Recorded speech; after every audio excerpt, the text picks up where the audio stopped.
Assalamualaikum warahmatullahi wabarakatuh. Alhamdulillah wa syukron ala nikmatillah. Asyhadu an la ilaha illallah wahdahu la syarikalah wa asyhadu anna Muhammadan abduhu wa rasuluhul ladzi la nabiyya ba'da amma ba'du. Yang pertama, sebagai kita bentuk syukur kepada Allah, mari kita senantiasa memanjatkan puji serta syukur kita kehadirat Ilahi Rabbi, yang mana pada kesempatan kali ini Allah masih memberikan kepada kita kenikmatan iman, Islam, dan kesehatan. Sholawat serta salam semoga selalu tercurah limpahkan kepada junjungan kita Nabi Muhammad Sallallahu Alaihi Wasallam, yang mana berkat suri toladan beliau, berkat dari perjuangan beliau dengan para sahabat, agama Islam bisa sampai ke negara kita Indonesia yang kita cintai ini. Anak-anakku sekalian, pada kesempatan kali ini insya Allah Bapak akan menyampaikan mengenai materi yang berkaitan dengan puasa. Sudah beberapa materi yang Bapak sampaikan berkaitan dengan puasa. Nah, kali ini di penghujung pembahasan materi kesempatan kali ini, yaitu pembahasan mengenai hikmah dari puasa. Nah, untuk itu mari kita sama-sama menyimak apa saja hikmah di balik puasa yang kita kerjakan di setiap bulan Ramadan. Ibadah saum atau ibadah puasa merupakan sesuatu kewajiban yang harus kita laksanakan, khususnya bagi orang-orang yang sudah mencapai derajat balik. Nah, segala sesuatu yang diperintahkan Allah tentu saja mengandung beberapa hikmah, dan tentu saja Allah akan memberikan sebuah pahala apabila dikerjakan, dan tentu saja Allah akan memberikan hukuman ataupun berdosa bagi mereka yang tidak mengerjakannya. Nah, untuk puasa kali ini, untuk puasa Ramadan, berhubung puasa Ramadan merupakan puasa yang wajib dilaksanakan, maka bagi siapa saja yang mengerjakannya akan mendapatkan pahala. Dan pahala puasa ini, pahalanya tidak disampaikan kepada kita. Berapanya jumlahnya tidak disampaikan. Tidak seperti misalnya pahala sholat berjamaah. Pahala sholat berjamaah itu Allah sampaikan. Misalnya barang siapa yang melaksanakan sholat berjamaah, maka pahalanya 27 derajat. Ataupun barang siapa yang bersedekah, maka akan mendapatkan 10 kebaikan. Nah, amalan-amalan yang lain itu Allah sampaikan pahala yang akan didapat oleh siapa saja yang mengerjakannya. Tapi untuk saum, untuk puasa ini Allah tidak menyampaikan apa yang akan didapat oleh yang melaksanakannya.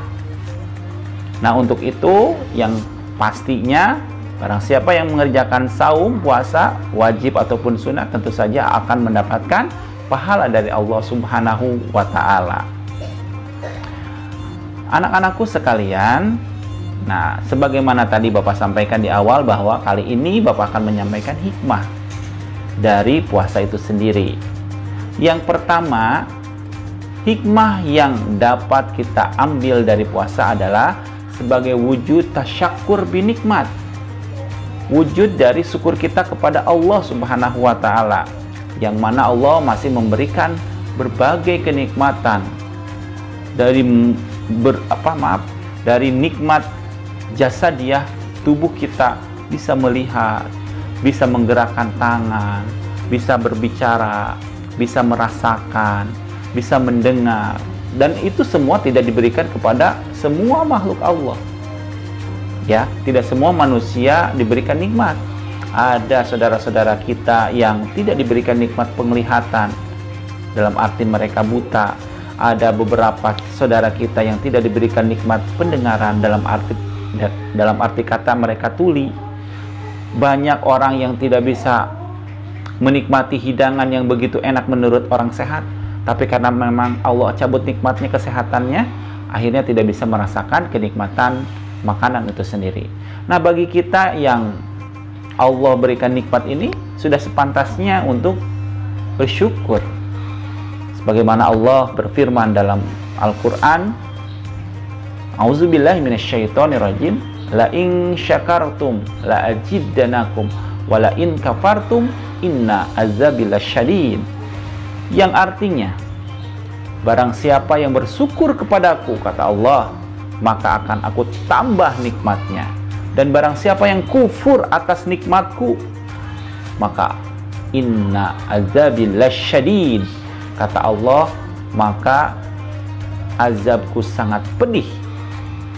Apakah kalian masih ingat cerita sahabat-sahabat Nabi ataupun orang-orang terdahulu yang Allah azab? Seperti ada kaum Ad yang pada saat itu melakukan perbuatan yang tidak senonoh. Akibat seperti itu mereka tidak bersyukur, Allah azab. Kemudian ada Korun, ya, ada Korun. Korun itu merupakan salah satu contoh orang kaya yang bakhil, yang hartanya melimpah tapi tidak mau berbagi. Akhirnya Allah lenyapkan di bumi ini. Kemudian ada kisah tentang sahabat Nabi, yaitu Sya'labah. Sya'labah itu merupakan sahabat Nabi yang asalnya orang biasa, orang yang miskin, tidak punya apa-apa. Kemudian Sya'labah minta doa kepada Rasul untuk diberikan harta, dan oleh Allah dikabulkan doa Rasul untuk Sya'labah, dan akhirnya Sya'labah mendapatkan harta yang berlimpah, sampai-sampai dia yang asalnya suka ke masjid, ibadahnya rajin, ketika Allah berikan nikmat malah kufur, malah tidak pergi ke masjid, malah tidak bersyukur, yang akhirnya hartanya Allah ambil kembali. Nah, contoh-contoh itu merupakan contoh-contoh orang yang mendapatkan azab dari Allah akibat tidak bersyukur. Maka dari itu, dengan adanya momentum puasa ini, adanya waktu puasa ini, kita manfaatkan ya sebagai bentuk rasa syukur kita kepada Allah Subhanahu wa taala. Saking banyaknya nikmat Allah yang Allah berikan kepada kita sebagai manusia, sampai kita tidak bisa menghitung berapa banyak nikmat Allah yang telah diberikan kepada kita. Dalam surat Ibrahim, Allah berfirman di ayat 34 yang berbunyi, A'udzubillahi minasyaitonirrajim,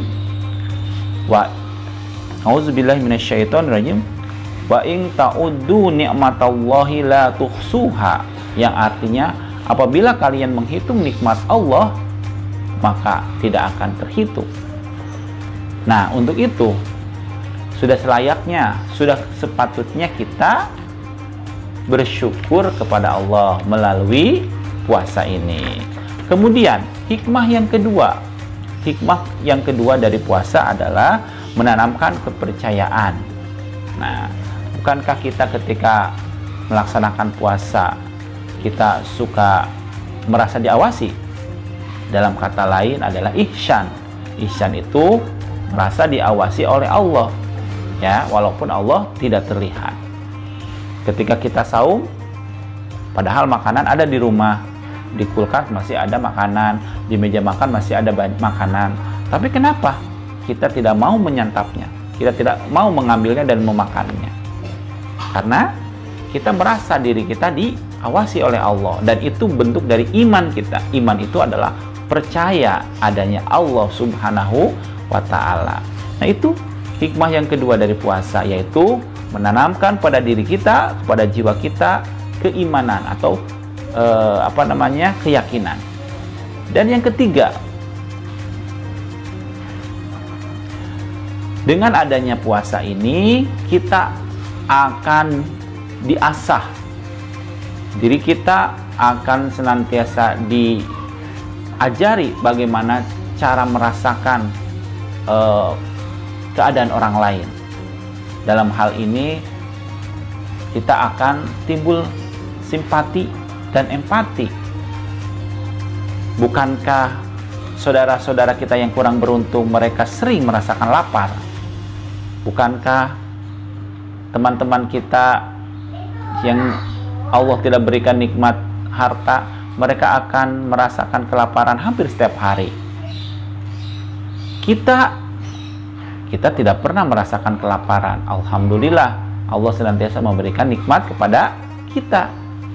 Tapi teman-teman kita, sahabat-sahabat kita, saudara-saudara kita, mereka sering merasakan kelaparan. Mereka harus sampai mencari makanan, di tempat-tempat kotor, di tempat sampah, atau harus mengemis, meminta hanya untuk mendapatkan makanan.